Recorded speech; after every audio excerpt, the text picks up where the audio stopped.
No século XVII, destaca-se dois nomes do campo intelectual brasileiro de origens jesuítas: Gregório de Matos e Antônio Vieira.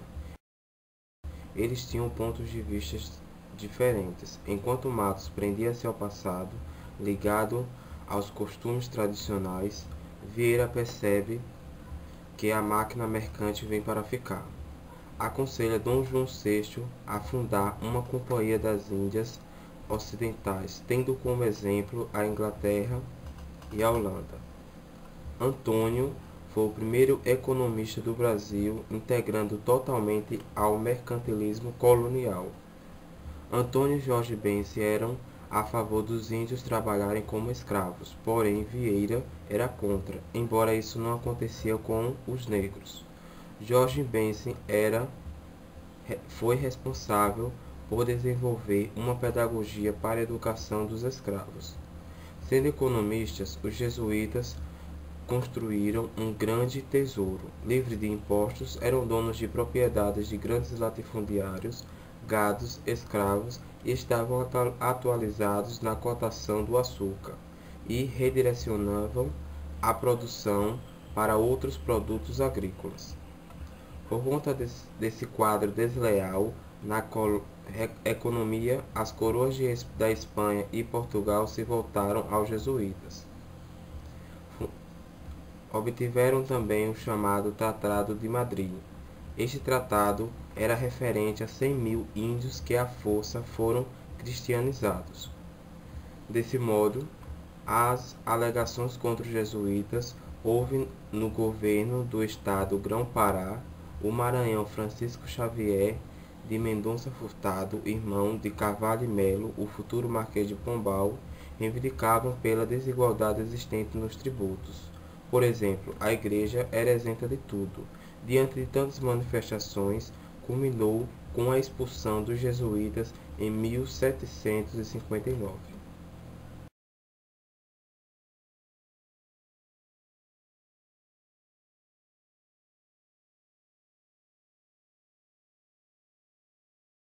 O século XVIII foi marcado em Portugal pelo contraste entre fé e ciência.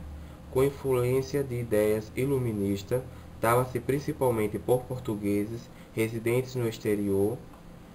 Essa nova tendência pressionava por reformas políticas e, com o advento de Dom José I, assume o cargo de ministro responsável pela Secretaria do Exterior Sebastião José de Carvalho e Melo, que ganhou destaque legislando inclusive nos âmbitos de competência de outros ministros, posteriormente assumindo o posto mais alto do governo e do secretário de Estado dos Negócios do Reino. Recebeu o título de Conde de Oeiras e também o de Marquês de Pombal, nome que o consagrou tanto na política quanto na historiografia.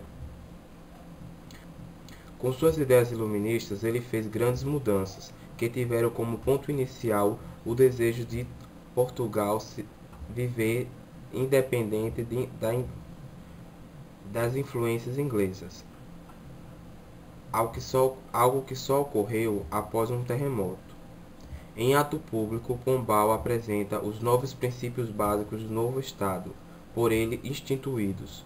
Com essas novas diretrizes foram criadas aula do comércio, instituiu a política dos diretórios, visando diminuir os indígenas do controle eclesial, expulsou os jesuítas, vinculou a Igreja ao Estado, tornando-a independente de Roma, criou o Colégio dos Nobres, aboliu a diferença entre cristão velho e cristão novos, criou a Real Mesa Censorial, secularizou inquisições, tornando-a um instrumento do Estado, e decretou reforma dos estados maiores e menores. Por meio do alvará de 28 de junho de 1759, determinou-se o fechamento dos colégios jesuítas. Introduzia-se as aulas régias a serem mantidas pela coroa.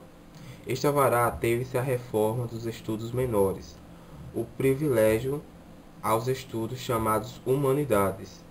Criou o cargo de diretor dos estudos, de função supervisora, e determina suas atribuições. Também o faz para os professores, delegando inclusive sobre os livros textos a serem seguidos. concede o título de nobreza aos professores régios. Aos frequentadores dessas aulas eram privilegiados aos que ingressavam na Universidade de Coimbra.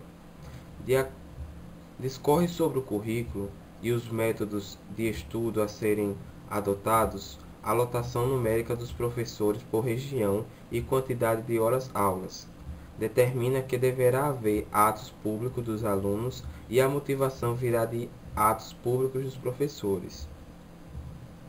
O primeiro diretor dos estudos foi Padre Tomás de Almeida, do Reino Ultramar.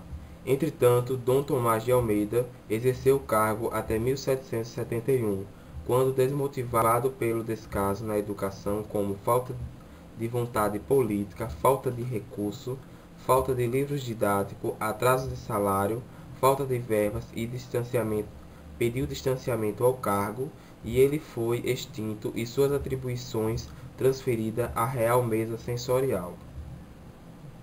Aos estudos maiores tinha como objetivo a Universidade de Coimbra, que antes da reforma era constituída por 4 faculdades: Teologia, Cânones, Direito e Medicina.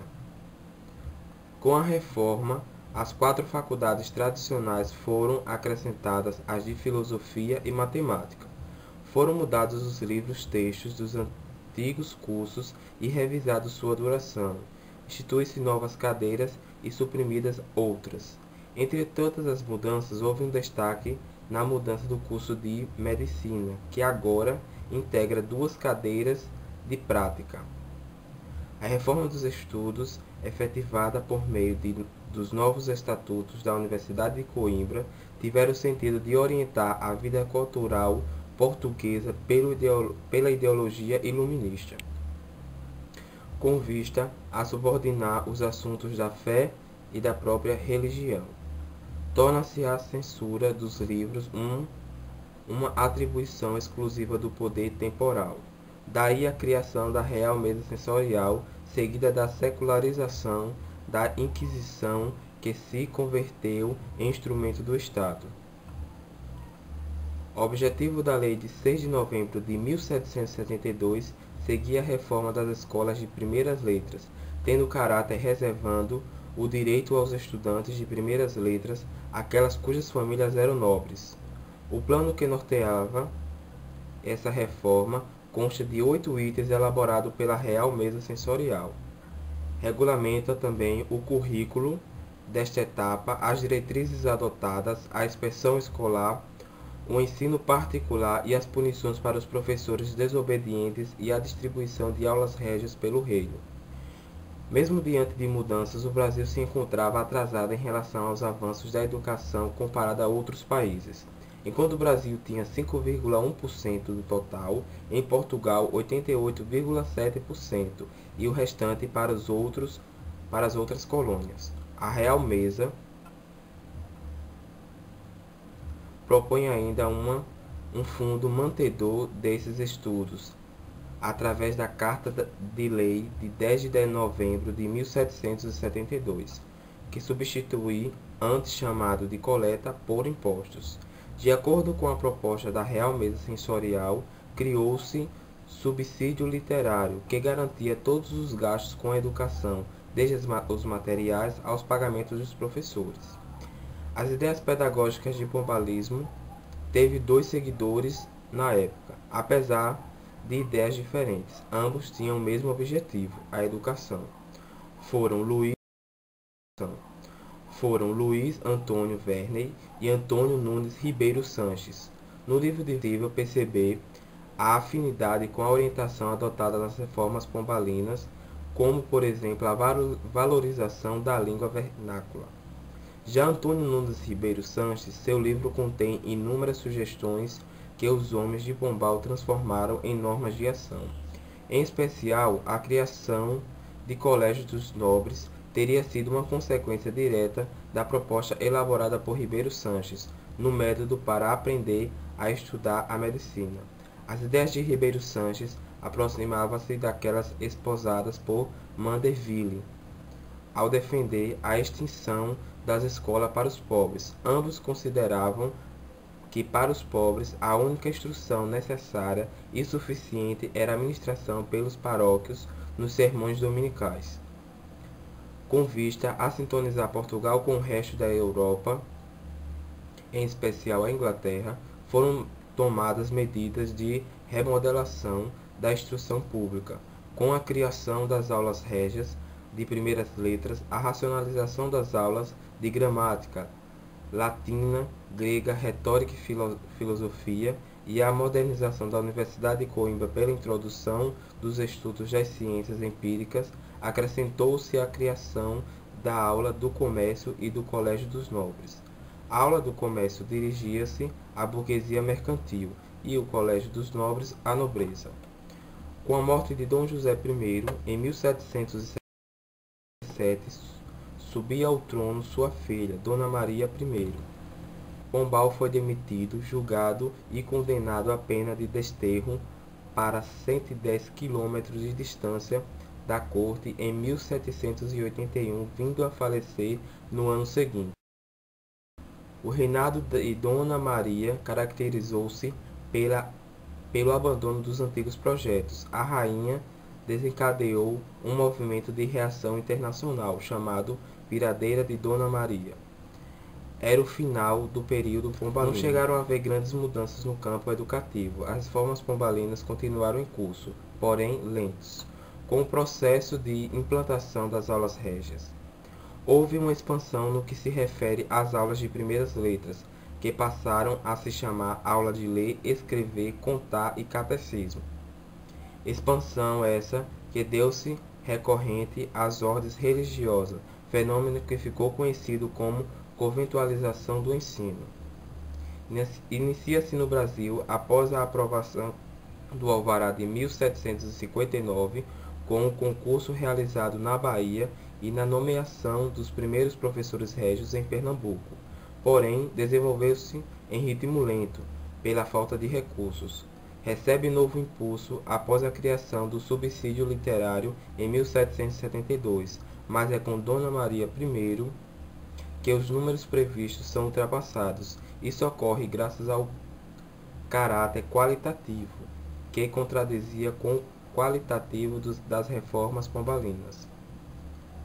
O reino de Dona Maria I ocorreu de algum modo um retorno dos religiosos ao magistério, como os professores de aulas régias. O professor de reformismo ilustrado foi retomado por Dom João, que assumiria o governo sendo nomeado príncipe regente quando ficou claro o estado de demência de Dona Maria I, sua mãe. Nesse espírito foi fundado um convento de Santo Antônio do Rio de Janeiro pelos franciscanos, o curso de Filosofia e Teologia, estruturadas no modelos da Universidade de Coimbra reformada, o Seminário de Nossa Senhora de Boa Morte ou Seminário de Maria, criado por formas de padres naturais da terra, e teve papel importante na formação intelectual mineira, o Seminário de Olinda, fundado pelo bispo José Joaquim da Cunha de Azevedo Coutinho, que cultivou a mentalidade do senhor de engenho, racionando como um perfeito burguês, defendeu resolutamente a escravidão e o tráfico negreiro, além do absolutismo e do regime do padroado. Ficou conhecido por suas obras econômicas. Inaugurando em 1800 o Seminário de Olinda, firmou-se como uma das melhores, se não a melhor escola secundária do Brasil, estando as bases da organização dos estudos do seminário, alicerçado pelas ideias de O Verdadeiro Método de Verne, demonstrando perfeita sintonia com as ideias do Deputismo esclarecido. O plano de estudo empírico. O padre era formado ao mesmo tempo como sacerdote e filósofo da natureza. Os resultados obtidos pelo ensino do Seminário de Olinda ultrapassaram o plano político. O ideal pedagógico de Azevedo Coutinho tornou-se o seminário republicano. O seminário tornou-se, sob a liderança dos padres Miguelino e José Ribeiro, o centro da Revolução Pernambucana de 1817, que buscava tornar o Brasil uma república independente.